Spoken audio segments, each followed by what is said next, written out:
Olá, queridos irmãos da Igreja Batista Central de Porto Alegre. Hoje nós tivemos um episódio no nosso cenário político que acabou somando-se à situação de dificuldade em que nós estamos, né? Então, estamos debaixo de uma pandemia e já de um bom tempo a gente vem vivenciando um caos político que hoje ganhou um ingrediente ainda maior. E nós, como igreja e como crentes, estamos também embarcados nesse navio no meio dessa tempestade e temos que passar por ela.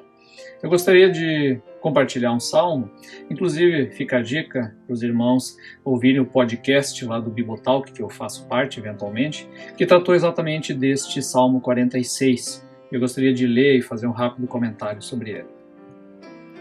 E diz assim: Deus é nosso refúgio e fortaleza, socorro bem presente na angústia. Por isso não temeremos, ainda que a terra trema e os montes afundem nas profundezas do mar, ainda que as águas venham a rugir e espumar, ainda que os montes estremeçam na sua fúria. Quer dizer, ele coloca de que como Deus ele é uma força, ele é um refúgio, ele é algo presente, mas justamente em que momento? No momento da angústia, né? E é curioso porque o judeu que compôs esse salmo, ele vivia num contexto em que eles realmente tinham problemas com o mar, né? O judeu, por característica cultural sua, na antiguidade ele tinha pavor do mar, ele não chegava perto do mar, eles eram péssimos navegantes, né? Até a história que mais demonstra essa relação do mar com o caos, né, na vida do hebreu é a história do profeta Jonas, né? Ele é lançado no mar e ali acontece então essa situação de tempestades, né? Paulo mesmo enfrenta uma grande tempestade no mar, né? Então ele acaba se tornando, né, um grande símbolo de caos na vida das pessoas, né? Eu acho que o caos é uma palavra que está adequada para aquilo que nós vivemos, apesar de talvez não ser a intensidade do que o povo judeu viveu ao longo de sua história, né? Não só no Antigo Testamento, mas ela se aplica a nós também, né? Nossas vidas estão completamente desarrumadas e é nesse momento então que a gente precisa olhar para o nosso refúgio e fortaleza verdadeira. Versículo 4. Há um rio cujas correntes alegram a cidade de Deus, o lugar santo das moradas do Altíssimo.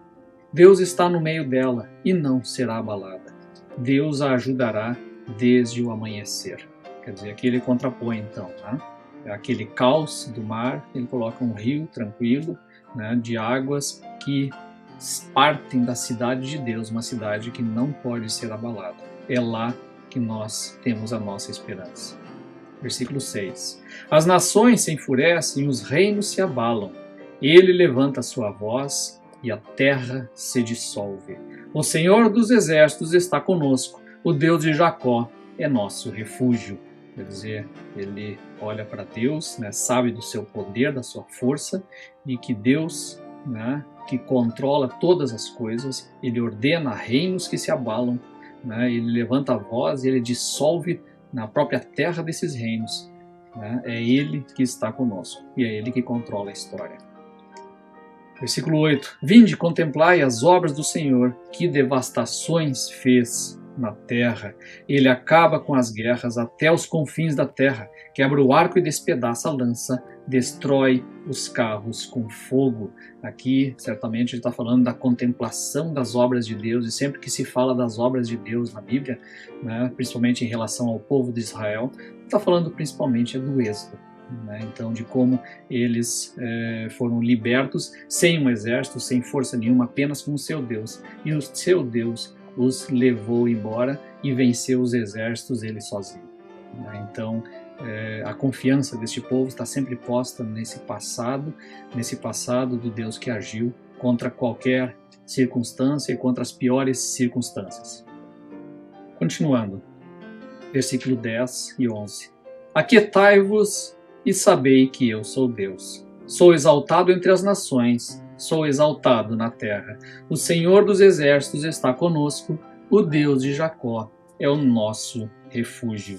Então, o Senhor está conosco e a nós cabe apenas nos aquietar, né? Desaquietai-vos. Não cabe a nós sair xingando nas mídias sociais, não cabe a nós saindo desesperados, como todas as pessoas podem acabar ficando, ou outras jubilosas, vendo a destruição, vendo tudo, mas cabe a nós nos aquietar no Senhor e ouvir a sua voz e confiar que Ele é o nosso refúgio e que Ele vai dar bom termo a tudo.